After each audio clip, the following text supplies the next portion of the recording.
नमस्ते बच्चों, एक बार फिर से आपका स्वागत है हमारे इस YouTube चैनल AMS संपूर्ण ज्ञान पे। और आज फिर से आ गए हैं हम कक्षा 7 के अध्याय 1 में।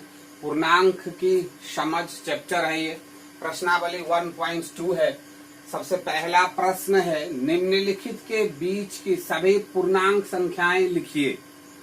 इससे पहले के कक्षा को, अगर क्लास को आपने नहीं अटेंड किया है, वीडियोज को आपने नहीं देखा है, तो आप जाके देख लेंगे तो पूर्णांक किसको कहते हैं ये आप अच्छी तरह से समझ जाएंगे कि पूर्णांक किसको कहते हैं। तो पूर्णांक, इसके बीच के पूर्णांकों को लिखने के लिए कह रहा है, तो इसको लिखने के लिए हमको सबसे पहले एक टाइम लाइन को बनाना होगा। तो टाइम लाइन को बनाने के लिए हम यहाँ से एक टाइम लाइन ले लेते हैं।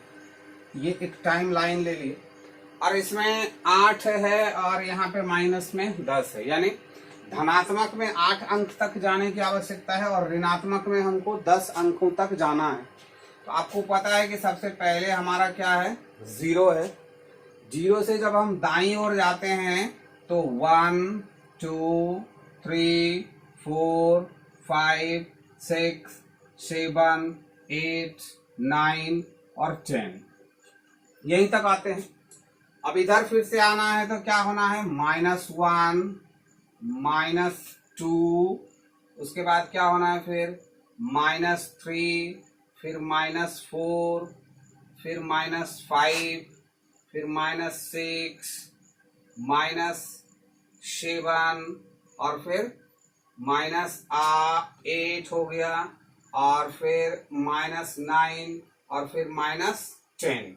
यहाँ तक आपको आना है, इसमें आवश्यकता पड़ेगी।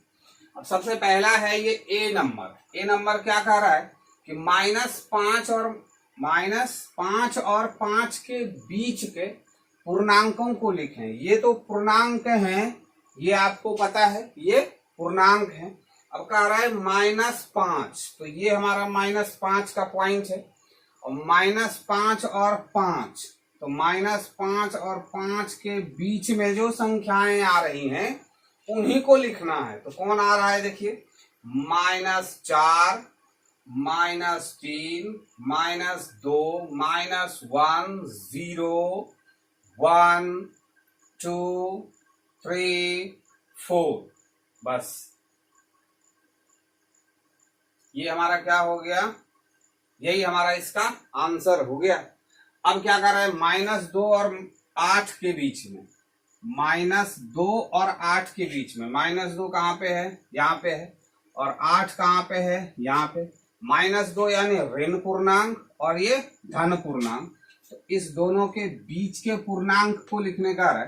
तो इस दोनों के बीच का जो पूर्णांक है वो क्या है, देखिए ऐसे कर लेते हैं, -1 0 1 2 3 4 5 6 7 और 8 तक ही जाना है। तो 7 हो गया, 8 नहीं लेना है। के बीच का कह रहा है, के बीच की सभी पूर्ण संख्याएं। तो अब हम इसको क्या करते हैं, इसको घेरा लगा लेते हैं। तो अब क्या हो गया, देखिए, -1 0 1 2 3 4 5 6 7। अगर किसी में इस तरह से अगर कोई नंबर छूट जाए तो आप थोड़ा सा ध्यान कर लेंगे, ऐसा नहीं होना है। 2 से 8 के बीच की संख्याओं को लेना है। अब सी नंबर में क्या कह रहा है, सी नंबर में कह रहा है -6 और -2। तो -6 यहाँ पे है हमारा, -6 और -2, इसके बीच की पूर्ण संख्याओं को लिखना है। तो इसके बीच में क्या आ जाएगा, देखिए, -5 -4 -3 और -2 तो लेना ही नहीं है। तो अब हमारा क्या हो गया, ये आंसर कंप्लीट हो गया। -6 और -2 के बीच में कितनी पूर्ण संख्याएं हैं, पूर्णांक संख्याएं हैं, -5 -4 -3, बस। अब कह रहा है -4 और -10 के बीच में कितने पूर्णांक हैं। तो अब इसको क्या करेंगे, देखिए, -10 तो यहाँ पे है और -4 पे चले आना है। अब इस बीच में कितने अंक आ रहे हैं, ये। अब इसको क्या करना है, यहाँ पे लिख देना है। तो आप ऐसे लिखेंगे, -9 -8 -7 -6 और -5। -4 नहीं होगा तो क्या हो गया, -4 और -10 के बीच में कितनी पूर्णांक संख्याएं हो रही हैं, -9, -8, -7, -6, -5, -4 और -10 को नहीं आना है। तो मुझे उम्मीद है कि आप इसको अच्छी तरह से समझ पा रहे होंगे कि आखिर कहा क्या रहा है। जो बीच की संख्या है उसी को मात्र दिया गया है और मैंने आपको टाइमलाइन देके, ये संख्या रेखा देके अच्छी तरह से समझाने का प्रयास किया है। मुझे उम्मीद है कि आप अच्छी तरह से इन चीजों को समझ पाए होंगे।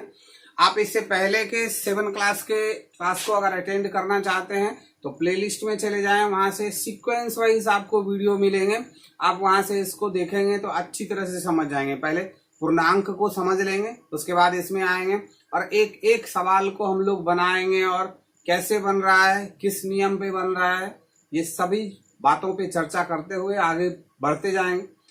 तो अगर आप मैथ सीखना चाहते हैं तो आप हमारे इस चैनल से जुड़ जाइए, इसको सब्सक्राइब कर लीजिए, सब्सक्राइब के बगल में जो बेल का आइकन है उसको भी प्रेस कर दीजिएगा।